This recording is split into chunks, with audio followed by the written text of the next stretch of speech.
Hi friends, ಎಲ್ಲರಿಗೂ ನಮಸ್ಕಾರ. ಇವಾಗ ಹಬ್ಬಗಳ ಸೀಸನ್ ಬಂದಿದೆ ಅಲ್ವಾ. ಇದಕ್ಕೆ ನಾವು ಚೆನ್ನಾಗಿರುವಂತಹ ಹೂವಿನ ಹಾರವನ್ನು ಮನೇಲೇ ಹೇಗೆ ತಯಾರು ಮಾಡ್ಬೋದು ಅಂತ ನೋಡೋಣ ಬನ್ನಿ.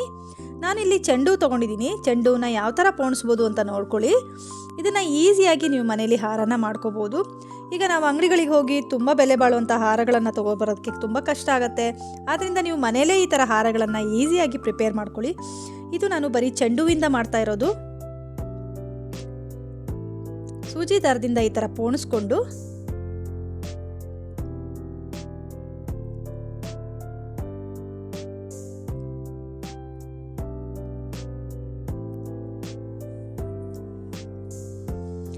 ಈಗ ಹಾಗೆ ಇದ್ರ ಜೊತೆಗೆ ನಾವು ಹೂವಿನ ಜೊತೆಗೆ ಹಾಕಿ ಕಟ್ಟುವಂತಹ ಈ ಪತ್ರೆನ ಯೂಸ್ ಮಾಡಿದ್ರೆ ತುಂಬಾ ಚೆನ್ನಾಗಿರುತ್ತೆ. ಮತ್ತು ಹಾಗೆ ಇದರ ಪರಿಮಳ ಕೂಡ ತುಂಬ ಚೆನ್ನಾಗಿರುತ್ತೆ. ಆಮೇಲೆ ಮಧ್ಯ ಮಧ್ಯ ಈ ಥರ ಕೆಂಪು ಗುಲಾಬಿನ ಸೇರಿಸಿ ಮಾಡೋದ್ರಿಂದ ಆ ಹಾರಕ್ಕೆ ತುಂಬಾ ಒಂದು ಚೆನ್ನಾಗಿರುವಂತಹ ಲುಕ್ ಬರುತ್ತೆ. ಹಾರ ತುಂಬ ನೋಡೋಕ್ಕೆ ಸೊಗಸಾಗಿ ಕಾಣಿಸುತ್ತೆ.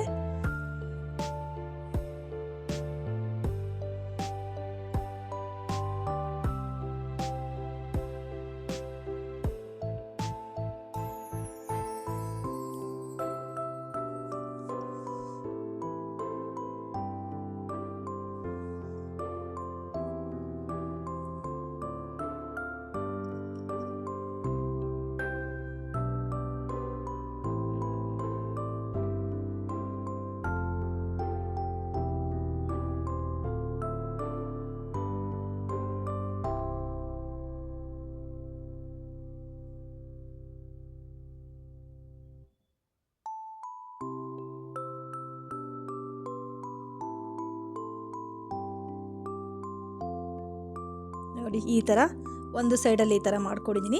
ಇದೇ ಥರ ನೀವು ಒಂದು ಸ್ವಲ್ಪ ಹೂವಿನ ಬಿಟ್ಕೊಂಡು ಈ ಥರ ಡಿಸ್ಟೆನ್ಸಲ್ಲಿ ಮಾಡ್ತಾ ಹೋದಾಗ ಒಂದು ದೊಡ್ಡ ಹಾರನ ರೆಡಿ ಮಾಡ್ಕೋಬೋದು. ನೋಡಿ, ಈ ಥರದ ಹಾರಗಳನ್ನು ನೀವು ಮನೆಯಲ್ಲೇ ರೆಡಿ ಮಾಡಿ ದೇವರ ಕೃಪೆಗೆ ಪಾತ್ರರಾಗೋಣ. ಫ್ರೆಂಡ್ಸ್, ನಿಮ್ಮೆಲ್ಲರಿಗೂ ಈ ವಿಡಿಯೋ ಇಷ್ಟ ಆದರೆ ನನ್ನ ವಿಡಿಯೋನ ಲೈಕ್ ಮಾಡಿ ಹಾಗೂ ನಿಮ್ಮ ಫ್ರೆಂಡ್ಸ್ಗಳಿಗೂ ಶೇರ್ ಮಾಡಿ.